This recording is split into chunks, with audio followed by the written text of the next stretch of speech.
Assalamu alaikum. Good afternoon, ladies and gentlemen. Thank you, Professor Sharif. Let me first congratulate the Egyptian Center for Economic Studies, and of course, Dr. Abla for inviting me to participate in this very important first CAIRO forum. So, as you said, Mr. Moderator, Africa is experiencing profound, quick, and complex transformation reflected by a combination of technological progress, economic changes, climate changes, social changes, and political developments. The majority of this transformation have been covered by this first CAIRO forum. This transformation, which are shaping the socio-economic landscape in Africa, as you said, present both opportunities and challenges. Let me add few figures to what you said. First, concerning the opportunities. For many economists, the future of the world economy will for sure be played out in Africa. According to the African Development Bank, Africa is expected to remain and to continue the second fastest growing region after Asia. Africa has also become much more attractive in terms of foreign direct investment. In Africa, during the past decade, FDI flow has grown nearly sixfold. You talk about the population will reach 2.5 billion in the year 2050. Regarding the challenges, let me list the most important ones. Economic growth has not been inclusive within the countries and between the countries. Access, and this is very important, to quality education remains very limited. Poor infrastructure, and we heard during the previous session how the infrastructure is poor when we talk about, for example, electricity, when we talk about digitalization, access to reliable internet, etc., transportation, etc. I'm going to use this word. There is a massive unemployment of young people and women in Africa, and I will give some figures later on. Just to conclude this first question, let me say that the structural transformation of African economies has the potential, and you mentioned this, to significantly improve prospects for youth employment and inclusive growth. For this potential to be realized, investment in physical and institutional infrastructure is crucial, and economic transition to higher value-added sectors, such as green and digital economies, tourism, cultural and creative industries are very, very important.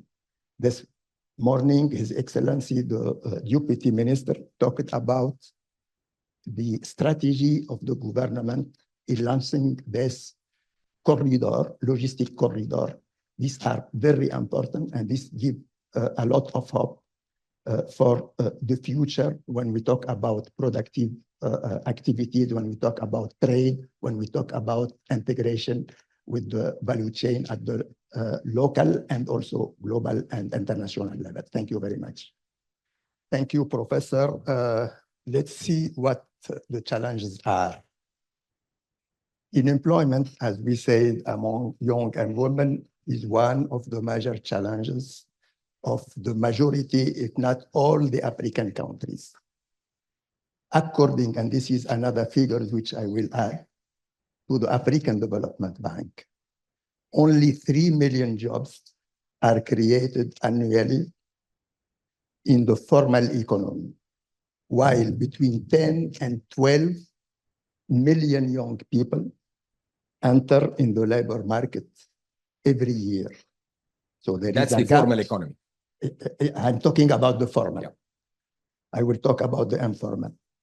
According to ILO, the youth not employed, not educated, not trained, what they call the NEET. The NEET rate in the sub-Saharan Africa reached around 22% in the year 2023. This is also another number which is really give to you an idea about this challenge. May I stop you here, just to push Yes. you a bit? Yes. So 3 million jobs are created, 10 million opportunities in the market. It's a huge gap. It's a huge gap. Is it a problem of the market requesting skills that are not offered, or is it the quality of education that the graduates have once they graduate is the problem, or both? Both are the problems. So we talked about the formal. The informal represents 85% of the women and young who work in the informal sector. And as you know, when you work in the informal sector, you lose all your rights, and there is no future for this. There is no decent, these are not decent jobs when we talk about this. So if you like, I can also talk about the opportunities in relation with this bulge, youth bulge. Young people are often more open for entrepreneurship. This is very important, and I will talk about this later on, if you allow me. Yes, sir. The youth are generally well-served in technology, and this is why I'm talking about entrepreneurship, because there is a lot of opportunity with digitalization now. So for me, I mean, this balance between challenge and opportunity could be, let's say, taken into consideration and positive. And there is 5 pillars of critical infrastructure which must be in place. I talk about the infrastructure. The first is a massive need for physical infrastructure, from roads, ports, and sanitation to industrial parks and digital infrastructure. The second is there is a need for adequate energy infrastructure. And we heard in the previous seance about the need and the World Bank initiative for electricity in Africa. There is a need for access to finance, which is very important. And we talked about the access to finance for the climate change and also about the other sectors.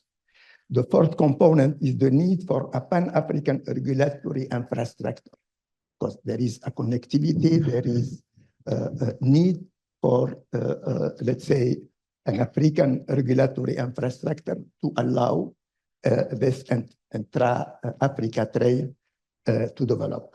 The fifth one is critical infrastructure is needed for interconnected business networks. Thank you very much. So one of the solutions which was experienced and which reached big success is what we call, I talked about this mass unemployment. This mass unemployment requires what we call the mass entrepreneurship strategy. The strategy was developed in India, implemented in India, Pakistan, Brazil. So you scale up the entrepreneurial ecosystem. Exactly. Yeah. So what is the objective? The objective is to train and to teach this entrepreneurship culture from the college, from the secondary, in the vocational training center, and in the universities. In Ireland, they start talking about this entrepreneurship from the primary school to the young people.